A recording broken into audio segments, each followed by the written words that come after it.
Se spune că muzica este pansament pentru suflet și iată că se potrivește și în cazul celui care a compus cele mai bune șlagăre în epoca de aur.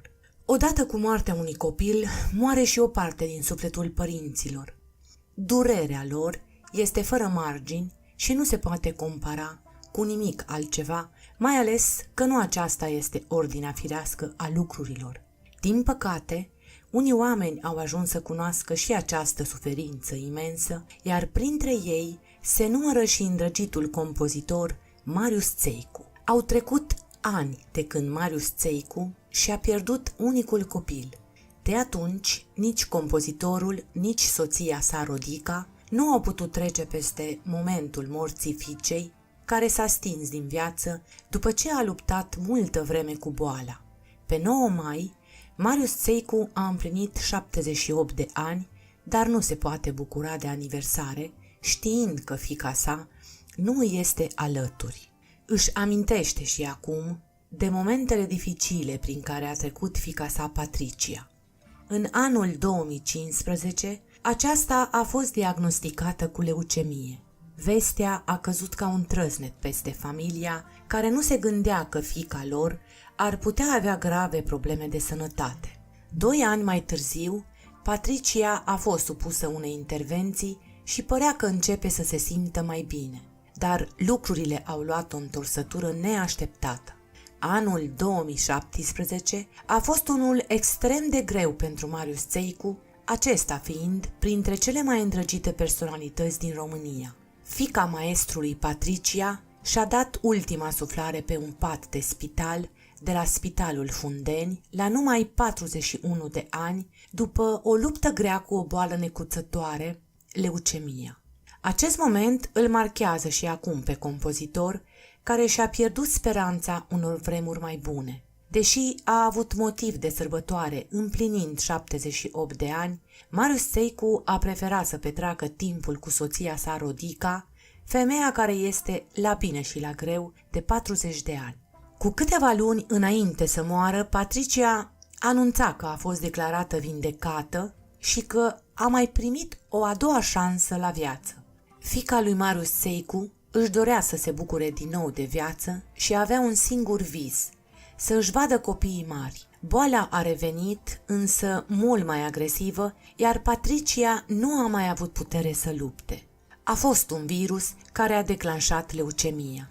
Putea să aibă 2 finalizări, ori să paralizeze tot restul vieții, ori să facă leucemie. De când a murit fiica sa, Patricia, artistul nu a mai dorit să-și serbeze ziua de naștere. Fiecare aniversare îi amintește că el mai trăiește, iar fiica lui nu.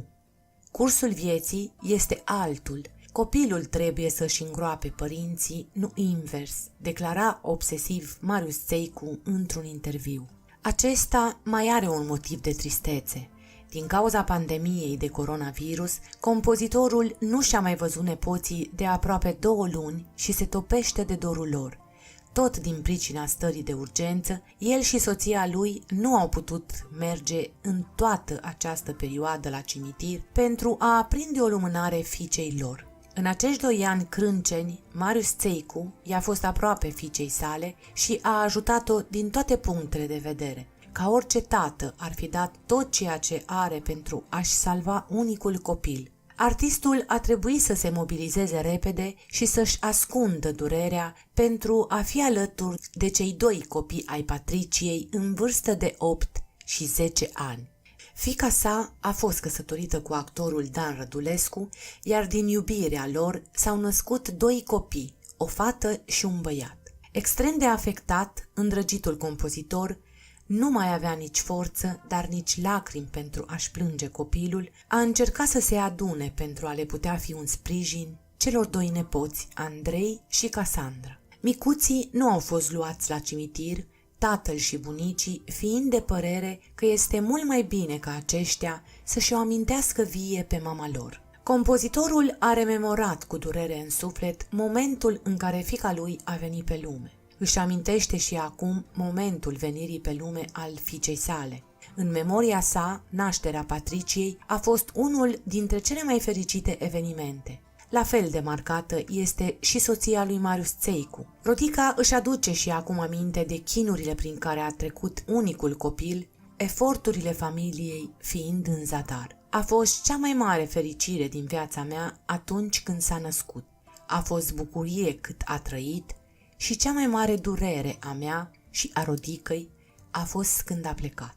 Vorbind despre tragedia din viața lui, compozitorul a declarat că nepoții lui sunt singurii pentru care mai luptă și că trecerea în neființa a fiicei sale a fost și va fi cel mai greu moment din viața lui. Am trecut printr-o perioadă delicată, mă simt obosit, dar există această responsabilitate enormă pentru că îi am pe acești doi nepoți care în afară de tatăl lor au nevoie și de bunici. Faptul că ei există contează foarte mult pentru mine, deși s-a rupt ceva ce nu mai poate fi umplut niciodată. Îi am pe ei doi, pe soția mea alături și asta mă ajută foarte mult să depășesc totul. O simt aproape pe fiica mea, Patricia, însă nu aș vrea să mai vorbesc despre ea pentru că îmi face mult rău, declara într-un interviu îndrăgitul compozitor. Marius Țeicu s-a născut la 9 mai în anul 1945 la Timișoara. A compus peste 500 de melodii pentru diversi artiști,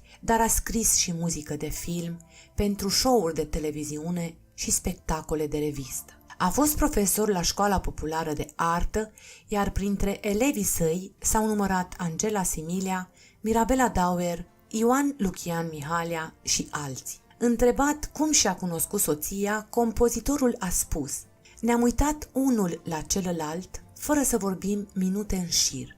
Așa a început povestea de iubire dintre Marius Țeicu și soția lui Rodica.